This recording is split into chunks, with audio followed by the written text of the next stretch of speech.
जय माता दी। आप और आपके पूरे परिवार पर माता रानी की कृपा सदैव बनी रहे। आज हम नवरात्रि के दूसरे दिन सुनेंगे दुर्गा सप्तशती का अध्याय 2 और 3। दूसरे अध्याय में देवताओं के तेज से देवी का प्रादुर्भाव और महिषासुर की सेना का वध का वर्णन है। ऋषि कहते हैं कि पूर्व काल में देवताओं और असुरों में पूरे 100 वर्षों तक घोर संग्राम हुआ था। उसमें असुरों का स्वामी महिषासुर था और देवताओं के नायक इंद्र थे।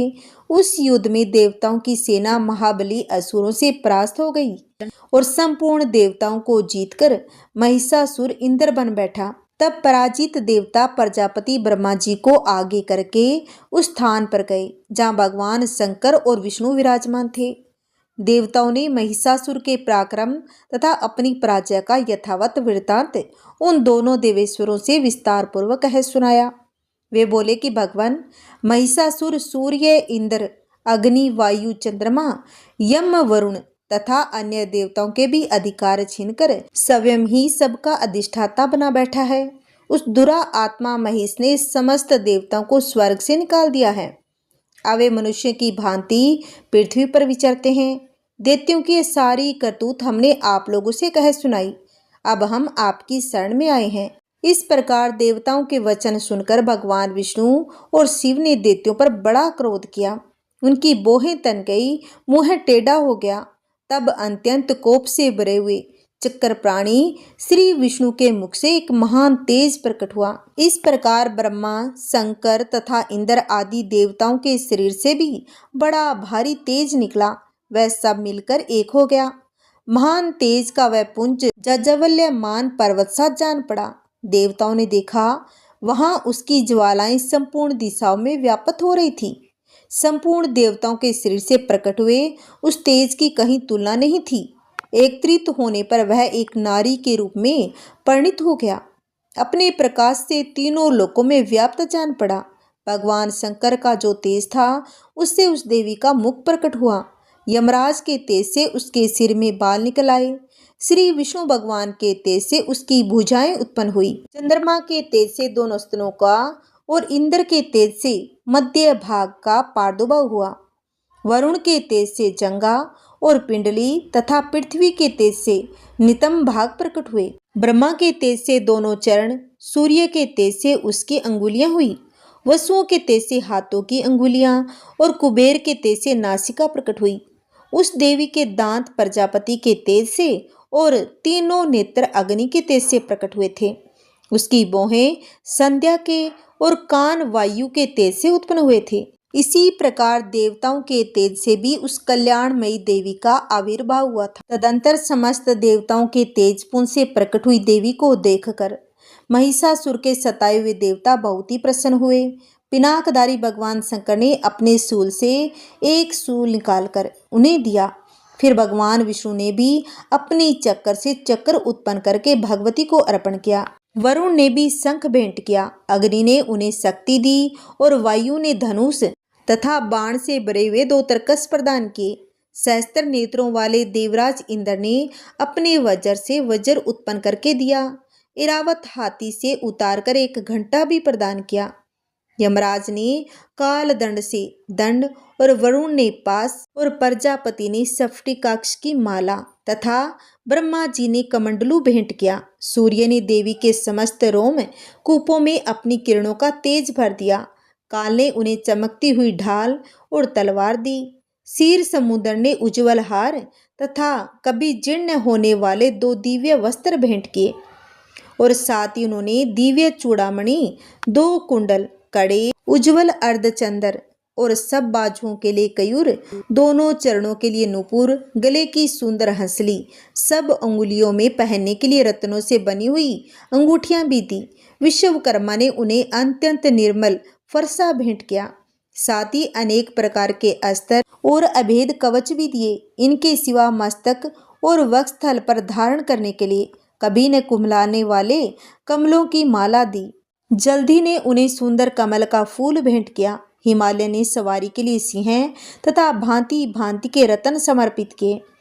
ध्यान अध्यक्ष कुबेर ने मधु से भरा पान पात्र दिया।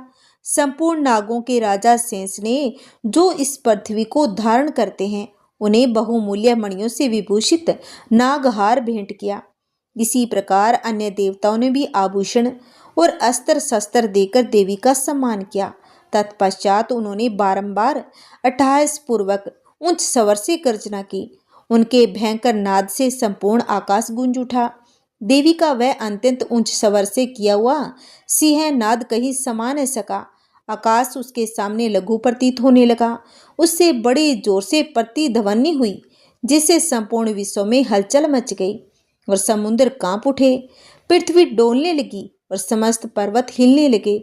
उस समय देवताओं ने अत्यंत प्रसन्नता के साथ सिंह वासिनी भवानी से कहा कि देवी, तुम्हारी जय हो। संपूर्ण त्रिलोकी को शोभग्रस्त देख दैत्यगण अपनी समस्त सेना को कवच आदि से सुसज्जित कर हाथों में हथियार ले सहसा उठकर खड़े हो गए। उस समय महिषासुर ने बड़े क्रोध में आकर कहा, यह क्या हो रहा है? फिर वह संपूर्ण असुरों से घिरकर उस सिंह नाद की ओर लक्ष्य करके दौड़ा और आगे पहुंचकर उसने देवी को देखा, जो अपनी प्रभा से तीनों लोकों को प्रकाशित कर रही थी। साथ ही महर्षियों ने भक्ति भाव से विनम्र होकर उनका स्तवन किया। उनके चरणों के भार से पृथ्वी दबी जा रही थी। माथे के मुकुट से आकाश में रेखा सी खींची जा रही थी तथा वे अपने धनुष की टंकार से सातों पातालों को शुद्ध किए देती थी। देवी अपनी 1000 भुजाओं से संपूर्ण दिशाओं को आच्छादित करके खड़ी थी। तदंतर उनके साथ दैत्यों का युद्ध छिड़ गया। नाना प्रकार के अस्त्र शस्त्रों के प्रहार से संपूर्ण दिशाएं उद्भासित होने लगी। चिक्षुर नामक महान असुर महिषासुर का सेनानायक था। वह देवी के साथ युद्ध करने लगा। अन्य दैत्यों की चतुरंगी सेना साथ लेकर चामर भी लड़ने लगे। 7000 रथियों के साथ आकर उदर्ग नामक महादैत्य ने लोहा किया।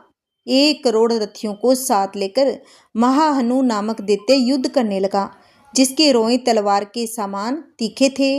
वह असिलोमा नामक महादैत्य 5 करोड़ रथी सैनिकों सहित युद्ध में आ डटा। 60 लाख रथियों से गिरा हुआ बास्कल नामक दैत्य भी उस युद्ध भूमि में लड़ने लगा। परिवारित नामक राक्षस हाथी सवार और घुड़सवारों के अनेक दलों तथा 1 करोड़ रथियों की सेना लेकर युद्ध करने लगा। बिडाल नामक दैत्य 5 अरब रथियों से घिरकर लोहा लेने लगा। इसके अतिरिक्त और भी हजारों महादैत्य रथ, हाथी और घोड़ों की सेना साथ लेकर वहां देवी के साथ युद्ध करने लगे।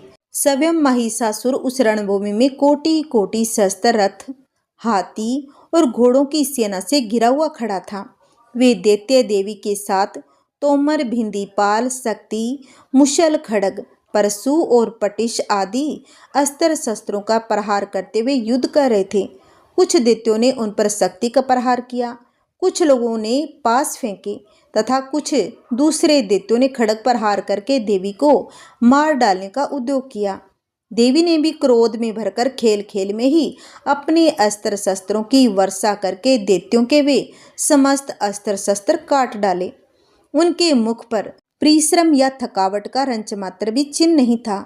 देवता और ऋषि उनकी स्तुति करते थे और वे भगवती परमेश्वरी दैत्यों के शरीर पर अस्त्र शस्त्रों की वर्षा करती रही। देवी का वाहन सिंह भी क्रोध में भरकर गर्दन के बालों को हिलाता हुआ असुरों की सेना में इस प्रकार विचरने लगा, मानो वनों में दावानल फैल रहा हो। रणभूमि में दैत्यों के साथ युद्ध करती हुई अंबिका देवी ने जितने निश्वास छोड़े वे सभी तत्काल सैकड़ों हजार गणों के रूप में प्रकट हो गए और परशु, भिंदीपाल, खड्ग तथा पटिश आदि अस्त्रों द्वारा असुरों का सामना करने लगे। देवी की शक्ति से बड़े हुए वे गण असुरों का नाश करते हुए नगाड़ा और शंख आदि बाजे बजाने लगे। उस संग्राम महोत्सव में कितने ही गण मृदंग बजा रहे थे।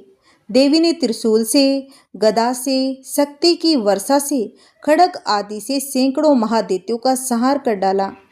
कितनों को घंटे के भयंकर नाद से मूर्छित करके मार गिराया। बहुतेरे दैत्यों को पास से बांधकर धरती पर घसीटा। कितने ही दैत्य उनकी तीखी तलवार की मार से 2-2 टुकड़े हो गए।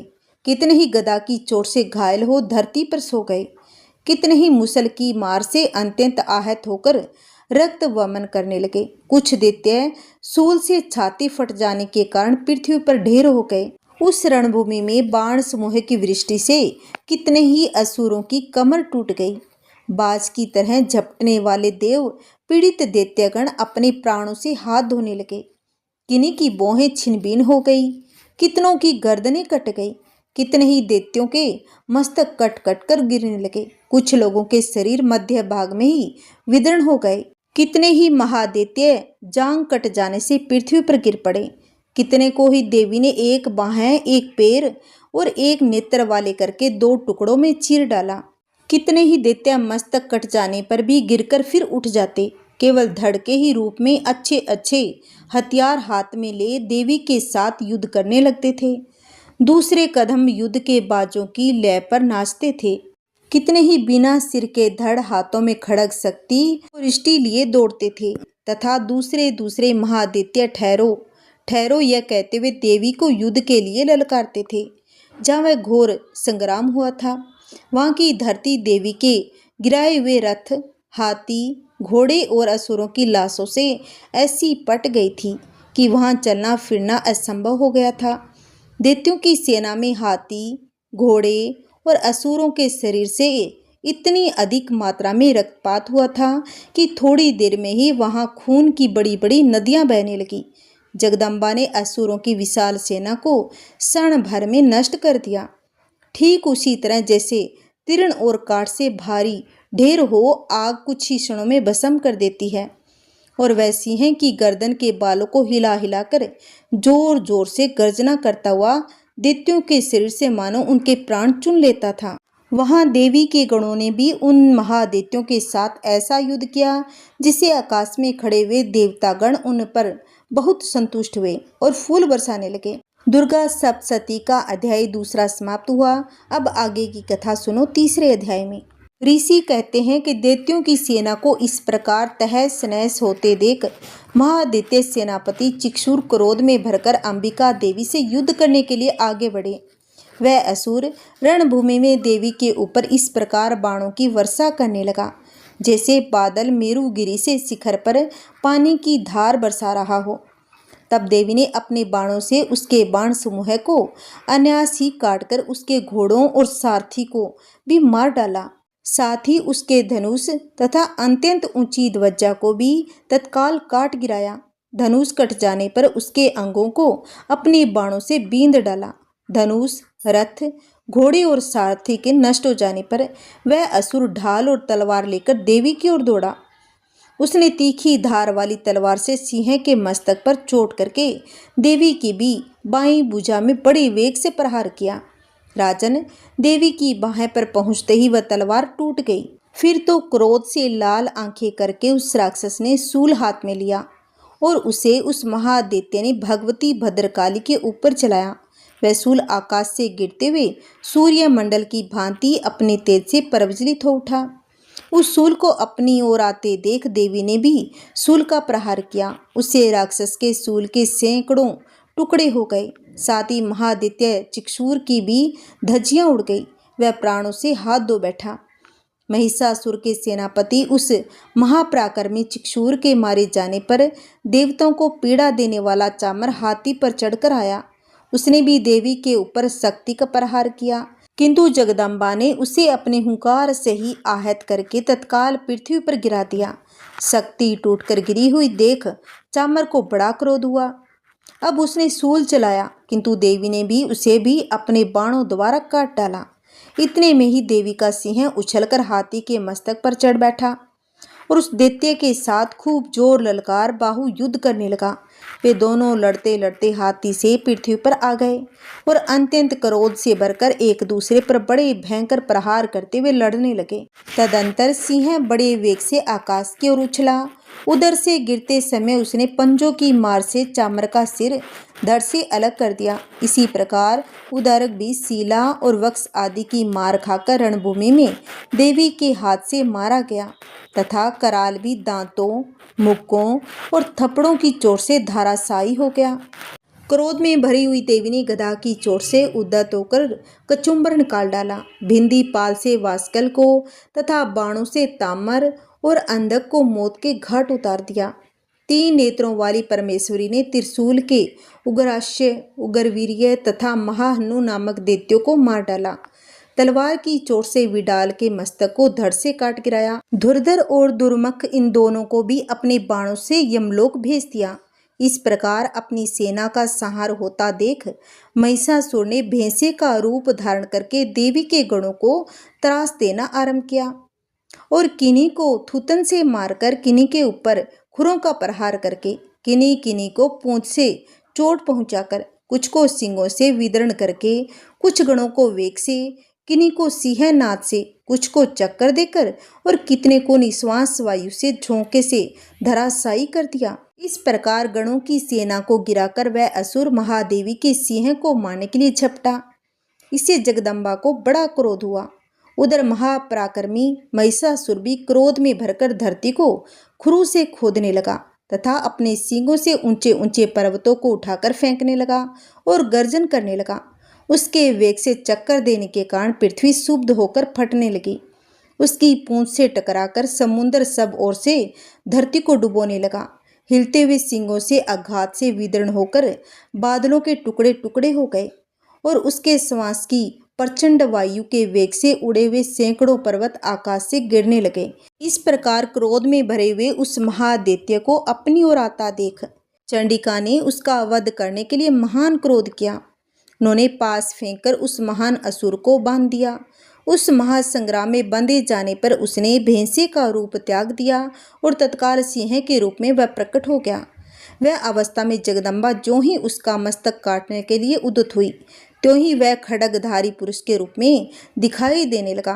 तब देवी ने तुरंत ही बाणों की वर्षा करके ढाल और तलवार के साथ उस पुरुष को बीन डाला। इतने में ही वह मान गजराज के रूप में परिणत हो गया तथा अपनी सूंड से देवी के विशाल सिंह को खींचने और गर्जने लगा। खींचते समय देवी ने तलवार से उसकी सूंड काट डाली। तब उस महादैत्य ने पुनः भैंसे का शरीर धारण कर लिया और पहले की ही भांति चराचर प्राणियों सहित तीनों लोकों को व्याकुल करने लगा। तब क्रोध में भरी हुई जगत माता चंडिका बारंबार उत्तम मधु का पान करने और लाल आंखें करके हंसने लगी। उधर वह बल और पराक्रम के मद से उन्मत्त हुआ राक्षस गर्जन करने लगा। अपने सींगों से चंडी के ऊपर पर्वतों को फेंकने लगा। उस समय देवी अपने बाणों के समूह से उसके फेंके हुए पर्वतों को चूर्ण करती हुई बोली। बोलते समय उनका मुख मधु के मद से लाल हो गया और तथा वाणी लड़खड़ा रही थी। देवी ने कहा, ओ मुड, मैं जब तक मधु पीती हूँ तब तक तू क्षण भर के लिए खूब गर्ज ले। मेरे हाथ से यहीं तेरी मृत्यु हो जाने पर अब शीघ्र देवता भी गर्जन करेंगे। ऋषि कहते हैं, यूं कहकर देवी उछली और उस महादैत्य के ऊपर चढ़ गई। फिर अपने पैरों से उसे दबाकर उन्होंने सूल से उसके कंठ में आघात किया। उनके पैर से दबा होने पर भी महिषासुर अपने मुख से दूसरे रूप में बाहर होने लगा। अभी आधे शरीर से ही वह बाहर निकलने पाया था कि देवी ने अपने प्रभाव से उसे रोक दिया। आधा निकला होने पर भी वह महादैत्य देवी से युद्ध करने लगा। तब देवी ने बहुत बड़ी तलवार से उसका मस्तक काट गिराया। फिर तो हाहाकार करती हुई दैत्यों की सारी सेना भाग गई तथा संपूर्ण देवता अत्यंत प्रसन्न हो गए। देवताओं ने दिव्य महर्षियों के साथ दुर्गा देवी का स्तवन किया। गंधर्वराज गाना गाने लगे, अप्सराएं नृत्य करने लगी।